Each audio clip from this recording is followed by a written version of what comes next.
Chapitre 63. Une goutte d'eau. À peine Rochefort fut-il sorti que madame Bonacieux rentra. Elle trouva milady, le visage riant. Eh bien, dit la jeune femme, ce que vous craigniez est donc arrivé. Ce soir ou demain, le cardinal vous envoie prendre? Qui vous a dit cela, mon enfant? Demanda milady. Je l'ai entendu de la bouche même du messager. Venez vous asseoir ici près de moi, dit milady. Me voici. Attendez que je m'assure si personne ne nous écoute. Pourquoi toutes ces précautions? Vous allez le savoir. Milady se leva et alla à la porte, l'ouvrit, regarda dans le corridor et revint se rasseoir près de madame Bonacieux. Alors, dit-elle, il a bien joué son rôle. Qui cela? Celui qui s'est présenté à l'abbesse comme l'envoyé du cardinal. C'était donc un rôle qu'il jouait? Oui, mon enfant. Cet homme n'est donc pas? Cet homme, dit milady en baissant la voix, c'est mon frère. Votre frère? S'écria madame Bonacieux. Eh bien, il n'y a que vous qui sachiez ce secret, mon enfant. Si vous le confiez à qui que ce soit au monde, je serai perdue, et vous aussi peut-être. Oh mon Dieu! Écoutez, voici ce qui se passe. Mon frère, qui venait à mon secours pour m'enlever ici de force, s'il le fallait, a rencontré l'émissaire du cardinal qui venait me chercher. Il l'a suivi. Arrivé à un endroit du chemin solitaire et écarté, il a mis l'épée à la main en sommant le messager de lui remettre les papiers dont il était porteur. Le messager a voulu se défendre, mon frère l'a tué. « Oh !» fit madame Bonacieux en frissonnant. C'était le seul moyen, songez-y.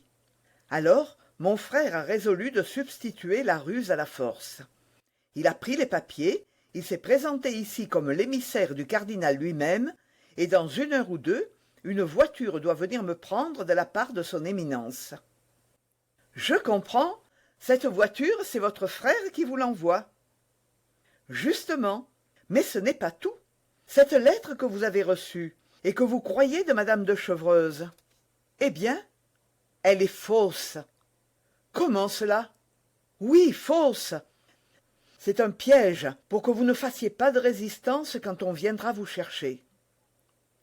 Mais c'est D'Artagnan qui viendra. Détrompez-vous. D'Artagnan et ses amis sont retenus au siège de La Rochelle. Comment savez-vous cela? Mon frère a rencontré des émissaires du cardinal en habit de mousquetaire. On vous aurait appelé à la porte, vous auriez cru avoir affaire à des amis, on vous enlevait et on vous ramenait à Paris. Oh mon Dieu! Ma tête se perd au milieu de ce chaos d'iniquité. Je sens que si cela durait, continua madame Bonacieux en portant ses mains à son front, je deviendrais folle. Attendez. Quoi? J'entends le pas d'un cheval. C'est celui de mon frère qui repart. Je veux lui dire un dernier adieu. Venez. Milady ouvrit la fenêtre et fit signe à madame Bonacieux de l'y rejoindre. La jeune femme y alla. Rochefort passait au galop. « Adieu, frère !» s'écria milady. Le chevalier leva la tête, vit les 2 jeunes femmes et, tout en courant, fit à milady un signe amical de la main. « Ce bon Georges !» dit-elle en refermant la fenêtre, avec une expression de visage pleine d'affection et de mélancolie. Et elle revint s'asseoir à sa place, comme si elle eût été plongée dans des réflexions toutes personnelles. « Chère dame, dit madame Bonacieux, pardon de vous interrompre, mais que me conseillez-vous de faire? Mon Dieu, vous avez plus d'expérience que moi. Parlez, je vous écoute. » D'abord, dit milady, il se peut que je me trompe, et que D'Artagnan et ses amis viennent véritablement à votre secours. « Oh, c'eût été trop beau !» s'écria madame Bonacieux, « et tant de bonheur n'est pas fait pour moi. » Alors, vous comprenez, ce serait tout simplement une question de temps, une espèce de course à qui arrivera le premier. Si ce sont vos amis qui l'emportent en rapidité, vous êtes sauvés. Si ce sont les satellites du cardinal, vous êtes perdu. Oh oui, oui, perdu sans miséricorde. Que faire donc? Que faire? Il y aurait un moyen bien simple, bien naturel. Lequel, dites? Ce serait d'attendre, caché dans les environs, et de s'assurer ainsi quels sont les hommes qui viendront vous demander. Mais où attendre? Oh, ceci n'est point une question. Moi-même je m'arrête, et je me cache à quelques lieues d'ici, en attendant que mon frère vienne me rejoindre. Eh bien, je vous emmène avec moi, nous nous cachons, et nous attendons ensemble. Mais on ne me laissera pas partir, je suis ici presque prisonnière. Comme on croit que je pars sur un ordre du cardinal, on ne vous croira pas très pressé de me suivre. Eh bien, la voiture est à la porte. Vous me dites adieu, vous montez sur le marchepied pour me serrer dans vos bras une dernière fois. Le domestique de mon frère qui vient me prendre est prévenu. Il fait un signe au postillon, et nous partons au galop. Mais d'Artagnan, s'il vient, ne le saurons-nous pas? Comment? Rien de plus facile. Nous renvoyons à Béthune ce domestique de mon frère, à qui, je vous l'ai dit, nous pouvons nous fier. Il prend un déguisement et se loge en face du couvent. Si ce sont les émissaires du cardinal qui viennent, il ne bouge pas. Si c'est M. d'Artagnan et ses amis, il les amène où nous sommes. Il les connaît donc? Sans doute. N'a-t-il pas vu M. d'Artagnan chez moi? Oh oui, oui, vous avez raison. Ainsi tout va bien, tout est pour le mieux. Mais ne nous éloignons pas d'ici. À 7 ou 8 lieues tout au plus. Nous nous tenons sur la frontière, par exemple, et à la première alerte, nous sortons de France. Et d'ici là, que faire? Attendre. Mais s'ils arrivent? La voiture de mon frère arrivera avant eux. Si je suis loin de vous quand on viendra vous prendre, à dîner ou à souper, par exemple. Faites une chose. Laquelle? Dites à votre bonne supérieure que, pour nous quitter le moins possible, vous lui demanderez la permission de partager mon repas. Le permettra-t-elle? Quel inconvénient y a-t-il à cela? Oh, très bien. De cette façon, nous ne nous quitterons pas un instant. Eh bien, descendez chez elle pour lui faire votre demande. Je me sens la tête lourde, je vais faire un tour au jardin. Allez, et où vous retrouverai-je? Ici, dans 1 heure. Ici, dans 1 heure. Oh, que vous êtes bonne, et que je vous remercie. Comment ne m'intéresserais-je pas à vous? Quand vous ne seriez pas belle et charmante, n'êtes-vous pas l'amie d'un de mes meilleurs amis? Cher d'Artagnan, oh, comme il vous remerciera! Je l'espère bien. Allons, tout est convenu, descendons. Vous allez au jardin? Oui. Suivez ce corridor, un petit escalier vous y conduit. À merveille, merci. Et les 2 femmes se quittèrent en échangeant un charmant sourire. Milady avait dit la vérité. Elle avait la tête lourde. Car ses projets mal classés s'y heurtaient comme dans un chaos. Elle avait besoin d'être seule pour mettre un peu d'ordre dans ses pensées. Elle voyait vaguement dans l'avenir. Mais il lui fallait un peu de silence et de quiétude pour donner à toutes ses idées, encore confuses, une forme distincte, un plan arrêté. Ce qu'il y avait de plus pressé, c'était d'enlever madame Bonacieux, de la mettre en lieu de sûreté, et là, le cas échéant, de s'en faire un otage. Milady commençait à redouter l'issue de ce duel terrible où ses ennemis mettaient autant de persévérance qu'elle mettait, elle, d'acharnement.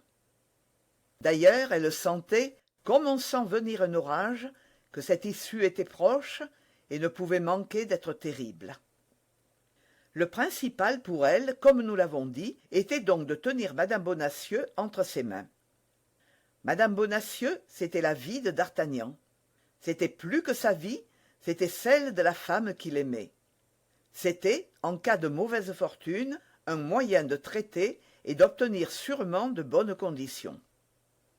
Or, ce point était arrêté. Madame Bonacieux, sans défiance, la suivait. Une fois caché avec elle à Armentières, il était facile de lui faire croire que d'Artagnan n'était pas venu à Béthune. Dans 15 jours au plus, Rochefort serait de retour. Pendant ces 15 jours, d'ailleurs, elle aviserait à ce qu'elle aurait à faire pour se venger des 4 amis. Elle ne s'ennuierait pas, Dieu merci, car elle aurait le plus doux passe-temps que les événements pussent accorder à une femme de son caractère, une bonne vengeance à perfectionner. Tout en rêvant, elle jetait les yeux autour d'elle et classait dans sa tête la topographie du jardin. Milady était comme un bon général qui prévoit tout ensemble la victoire et la défaite, et qui est tout prêt, selon les chances de la bataille, à marcher en avant ou à battre en retraite. Au bout d'une heure, elle entendit une douce voix qui l'appelait. C'était celle de madame Bonacieux. La bonne abbesse avait naturellement consenti à tout, et, pour commencer, elles allaient souper ensemble. En arrivant dans la cour, elles entendirent le bruit d'une voiture qui s'arrêtait à la porte. « Entendez-vous » dit-elle. « Oui, le roulement d'une voiture. C'est celle que mon frère nous envoie. »« Oh, mon Dieu !»« Voyons, du courage !» On sonna à la porte du couvent. Milady ne s'était pas trompée. « Montez dans votre chambre, dit-elle à madame Bonacieux. Vous avez bien quelques bijoux que vous désirez emporter. »« J'ai ces lettres, dit-elle. »« Eh bien, allez les chercher et venez me rejoindre chez moi. Nous souperons à la hâte, peut-être voyagerons-nous une partie de la nuit, il faut prendre des forces. »« Grand Dieu !» dit madame Bonacieux en mettant la main sur sa poitrine. « Le cœur m'étouffe, je ne puis marcher. »« Du courage, allons, du courage. Pensez que dans un quart d'heure vous êtes sauvés, et songez que ce que vous allez faire, c'est pour lui que vous le faites. Oh oui, tout pour lui. Vous m'avez rendu mon courage par un seul mot. Allez, je vous rejoins. » Milady monta vivement chez elle. Elle y trouva le laquais de Rochefort et lui donna ses instructions. Il devait attendre à la porte. Si par hasard les mousquetaires paraissaient, la voiture partait au galop, faisait le tour du couvent et allait attendre Milady à un petit village qui était situé de l'autre côté du bois. Dans ce cas, Milady traversait le jardin et gagnait le village à pied. Nous l'avons dit déjà, Milady connaissait à merveille cette partie de la France. Si les mousquetaires ne paraissaient pas, les choses allaient comme il était convenu. Madame Bonacieux montait dans la voiture sous prétexte de lui dire adieu, et Milady enlevait madame Bonacieux. Madame Bonacieux entra, et pour lui ôter tout soupçon si elle en avait, Milady répéta devant elle au laquais toute la dernière partie de ses instructions. Milady fit quelques questions sur la voiture.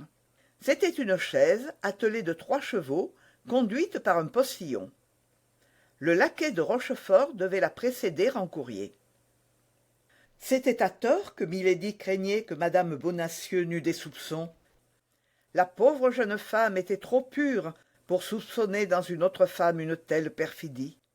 D'ailleurs, le nom de la comtesse de Winter, qu'elle avait entendu prononcer par l'abbesse, lui était parfaitement inconnu, et elle ignorait même qu'une femme eût une part si grande et si fatale au malheur de sa vie. « Vous le voyez, dit Milady lorsque le laquais fut sorti. Tout est prêt. L'abbesse ne se doute de rien et croit qu'on me vient chercher de la part du cardinal. Cet homme va donner les derniers ordres. Prenez la moindre chose, buvez un doigt de vin et partons. »« Oui, dit machinalement madame Bonacieux.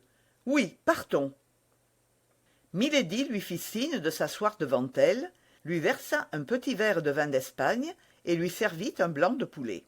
« Voyez, lui dit-elle, si tout ne nous seconde pas.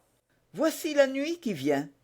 Au point du jour, nous serons arrivés dans notre retraite, et nul ne pourra se douter où nous sommes.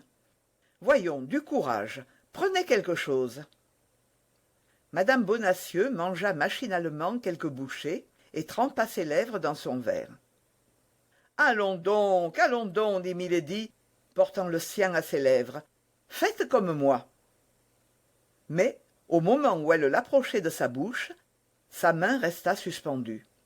Elle venait d'entendre sur la route comme le roulement lointain d'un galop qui allait s'approchant. Puis, presque en même temps, il lui sembla entendre des hennissements de chevaux. Ce bruit la tira de sa joie, comme un bruit d'orage réveille au milieu d'un beau rêve. Elle pâlit et courut à la fenêtre, tandis que madame Bonacieux, se levant toute tremblante, s'appuyait sur sa chaise pour ne point tomber. On ne voyait rien encore, seulement on entendait le galop qui allait toujours se rapprochant. « Oh mon Dieu !» dit madame Bonacieux. « Qu'est-ce que ce bruit ?»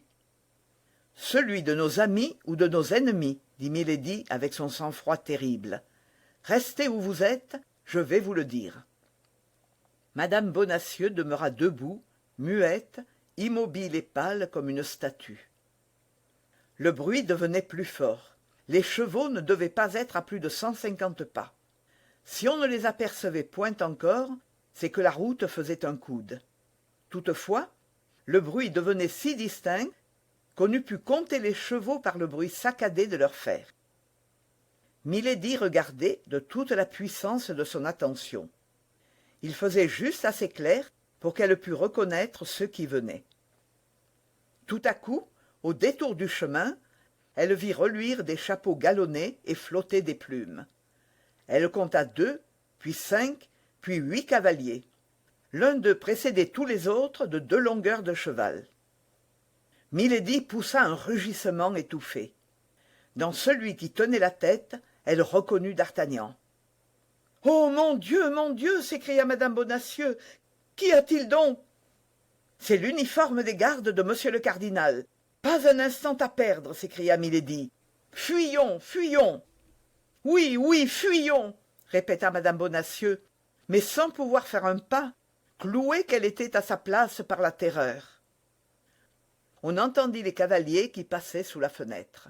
« Venez donc, mais venez donc !» s'écriait Milady en essayant de traîner la jeune femme par le bras. « Grâce au jardin, nous pouvons fuir encore. J'ai la clé. Mais hâtons-nous. Dans 5 minutes, il serait trop tard. » Madame Bonacieux essaya de marcher, fit 2 pas et tomba sur ses genoux. Milady essaya de la soulever et de l'emporter, mais elle ne put en venir à bout. En ce moment, on entendit le roulement de la voiture qui, à la vue des mousquetaires, partait au galop. Puis, 3 ou 4 coups de feu retentirent. « Une dernière fois, voulez-vous venir ?» s'écria Milady. « Oh mon Dieu, vous voyez bien que les forces me manquent, vous voyez bien que je ne puis marcher. Fuyez seule. » « Fuir seule?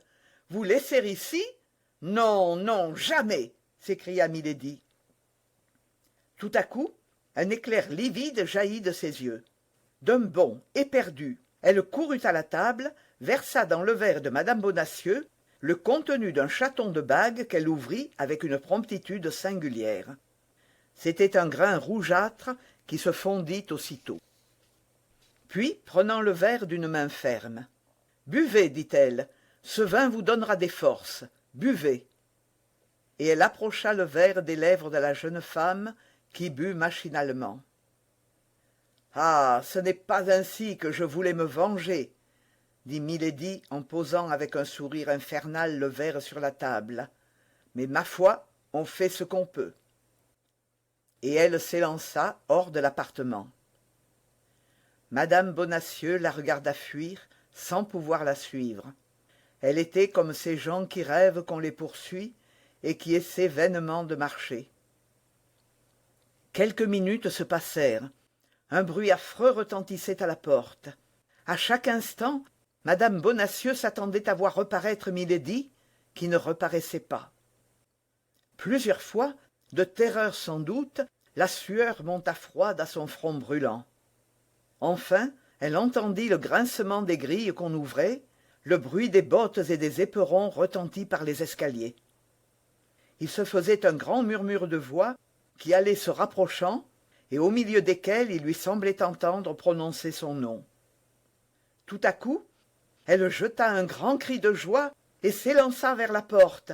Elle avait reconnu la voix de d'Artagnan. « D'Artagnan, d'Artagnan !» s'écria-t-elle. « Est-ce vous? Par ici, par ici !»« Constance, Constance !» répondit le jeune homme. « Où êtes-vous, mon Dieu ?» Au même moment, la porte de la cellule céda au choc plutôt qu'elle ne s'ouvrit. Plusieurs hommes se précipitèrent dans la chambre. Madame Bonacieux était tombée dans un fauteuil sans pouvoir faire un mouvement. D'Artagnan jeta un pistolet encore fumant qu'il tenait à la main et tomba à genoux devant sa maîtresse. Athos repassa le sien à sa ceinture. Porthos et Aramis, qui tenaient leurs épées nues, les remirent au fourreau. « Oh, D'Artagnan, mon bien-aimé D'Artagnan, tu viens donc enfin. Tu ne m'avais pas trompé, c'est bien toi. Oui, oui, Constance, réunie. Oh, elle avait beau dire que tu ne viendrais pas, j'espérais sourdement. Je n'ai pas voulu fuir. Oh, comme j'ai bien fait, comme je suis heureuse. » À ce mot, elle, Athos, qui s'était assis tranquillement, se leva tout à coup. « Elle? Qui, elle ?» demanda d'Artagnan. « Mais ma compagne, celle qui, par amitié pour moi, voulait me soustraire à mes persécuteurs, celle qui, vous prenant pour les gardes du cardinal, vient de s'enfuir. »« Votre compagne ?» s'écria d'Artagnan, devenant plus pâle que le voile blanc de sa maîtresse. « De quelle compagne voulez-vous donc parler ? De celle dont la voiture était à la porte, d'une femme qui se dit votre amie, d'Artagnan, d'une femme à qui vous avez tout raconté. »« Son nom, s'écria d'Artagnan. « Mon Dieu, ne savez-vous donc pas son nom ?»« Si fait, on l'a prononcé devant moi. Attendez, mais c'est étrange. Oh mon Dieu, ma tête se trouble, je n'y vois plus. »« À moi, mes amis, à moi ! Ses mains sont glacées, s'écria d'Artagnan. Elle se trouve mal. Grand Dieu, elle perd connaissance. »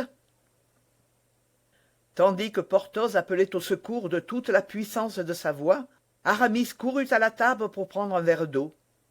Mais il s'arrêta en voyant l'horrible altération du visage d'Athos, qui, debout devant la table, les cheveux hérissés, les yeux glacés de stupeur, regardait l'un des verres et semblait en proie au doute le plus horrible. « Ah » disait Athos, « oh non, c'est impossible. Dieu ne permettrait pas un pareil crime. »« De l'eau !» criait d'Artagnan, « de l'eau !»« Pauvre femme, murmurait Athos d'une voix brisée.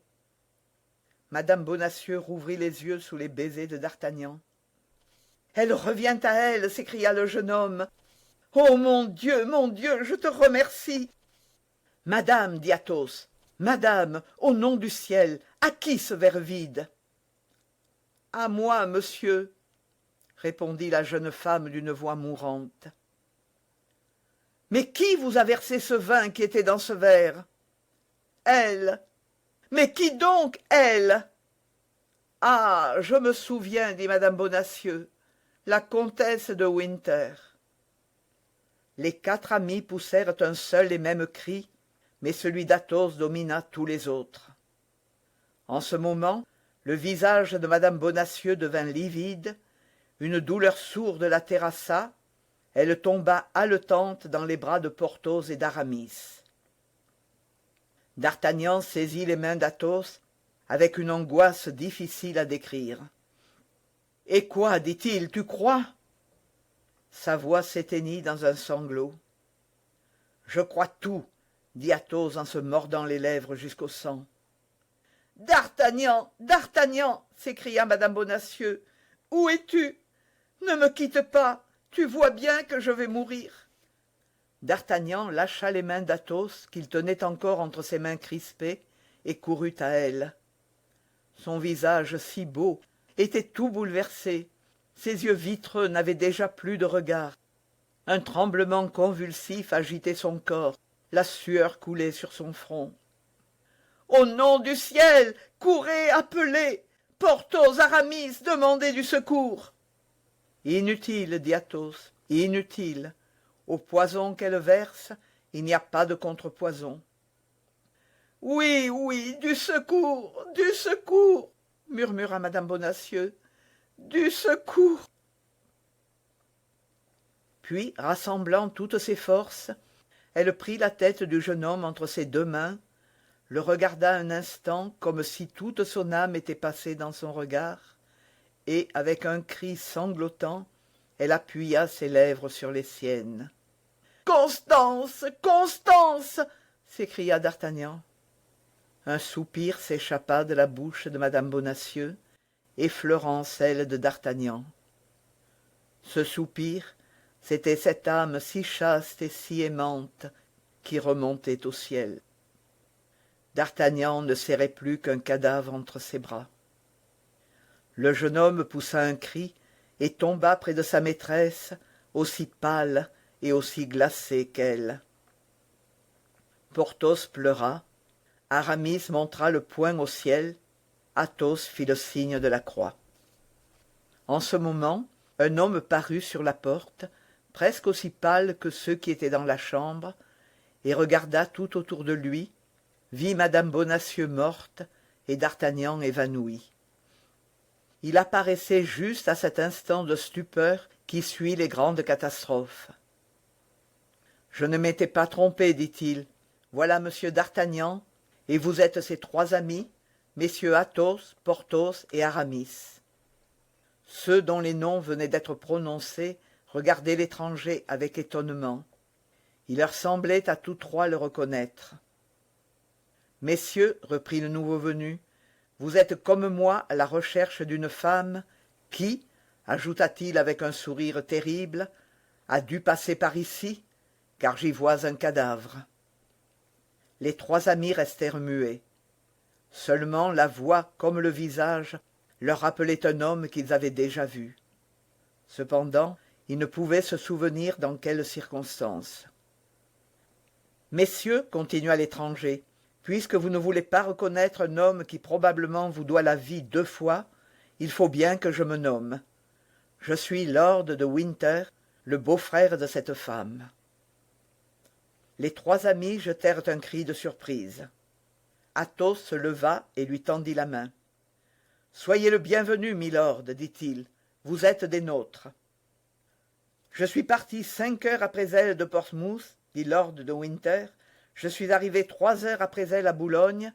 Je l'ai manqué de 20 minutes à Saint-Omer. Enfin, à Lilliers, j'ai perdu sa trace. J'allais au hasard, m'informant à tout le monde quand je vous ai vu passer au galop. J'ai reconnu M. d'Artagnan. Je vous ai appelé, vous ne m'avez pas répondu. J'ai voulu vous suivre, mais mon cheval était trop fatigué pour aller du même train que les vôtres. Et cependant, il paraît que malgré la diligence que vous avez faite, vous êtes encore arrivé trop tard. Vous voyez, dit Athos en montrant à Lord de Winter madame Bonacieux morte et d'Artagnan que Porthos et Aramis essayaient de rappeler à la vie. « Sont-ils donc morts tous deux » demanda froidement Lord de Winter. « Non, heureusement, répondit Athos. Monsieur d'Artagnan n'est qu'évanoui. »« Ah, tant mieux, dit Lord de Winter. » En effet, en ce moment, d'Artagnan rouvrit les yeux. Il s'arracha des bras de Porthos et d'Aramis et se jeta comme un insensé sur le corps de sa maîtresse. Athos se leva, marcha vers son ami d'un pas lent et solennel, l'embrassa tendrement, et, comme il éclatait en sanglots, il lui dit de sa voix si noble et si persuasive, « Ami, sois homme. Les femmes pleurent les morts, les hommes les vengent. »« Oh oui, dit d'Artagnan, oui, si c'est pour la venger, je suis prêt à te suivre. » Athos profita de ce moment de force que l'espoir de la vengeance rendait à son malheureux ami pour faire signe à Porthos et à Aramis d'aller chercher la supérieure. Les deux amis la rencontrèrent dans le corridor, encore toute troublée et tout éperdue de tant d'événements. Elle appela quelques religieuses qui, contre toutes les habitudes monastiques, se trouvèrent en présence de 5 hommes. « Madame, dit Athos en passant le bras de d'Artagnan sous le sien, nous abandonnons à vos soins pieux le corps de cette malheureuse femme. Ce fut un ange sur la terre avant d'être un ange au ciel. Traitez-la comme une de vos sœurs. Nous reviendrons un jour prier sur sa tombe. » D'Artagnan cacha sa figure dans la poitrine d'Athos et éclata en sanglots. « Pleure, dit Athos, pleure, cœur plein d'amour, de jeunesse et de vie. Hélas, je voudrais bien pouvoir pleurer comme toi. » Et il entraîna son ami, affectueux comme un père, consolant comme un prêtre, grand comme l'homme qui a beaucoup souffert.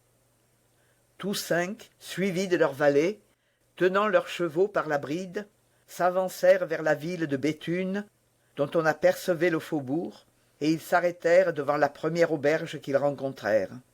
« Mais, dit d'Artagnan, ne poursuivons-nous pas cette femme ?»« Plus tard, dit Athos, j'ai des mesures à prendre. »« Elle nous échappera, reprit le jeune homme. « Elle nous échappera, Athos, et ce sera ta faute. »« Je réponds d'elle, dit Athos. D'Artagnan avait une telle confiance dans la parole de son ami qu'il baissa la tête et entra dans l'auberge sans rien répondre. Porthos et Aramis se regardaient, ne comprenant rien à l'assurance d'Athos. Lord de Winter croyait qu'il parlait ainsi pour engourdir la douleur de d'Artagnan. « Maintenant, messieurs, dit Athos, lorsqu'il se fut assuré qu'il y avait 5 chambres de libres dans l'hôtel, retirons-nous chacun chez soi. D'Artagnan a besoin d'être seul pour pleurer, et vous pour dormir. Je me charge de tout, soyez tranquilles. »« Il me semble cependant, dit Lord de Winter, que s'il y a quelque mesure à prendre contre la comtesse, cela me regarde. C'est ma belle-sœur. »« Et moi, dit Athos, c'est ma femme. » D'Artagnan tressaillit, car il comprit qu'Athos était sûr de sa vengeance, puisqu'il révélait un pareil secret. Porthos et Aramis se regardèrent en pâlissant. Lord de Winter pensa qu'Athos était fou. « Retirez-vous donc, dit Athos, et laissez-moi faire. Vous voyez bien qu'en ma qualité de mari, cela me regarde.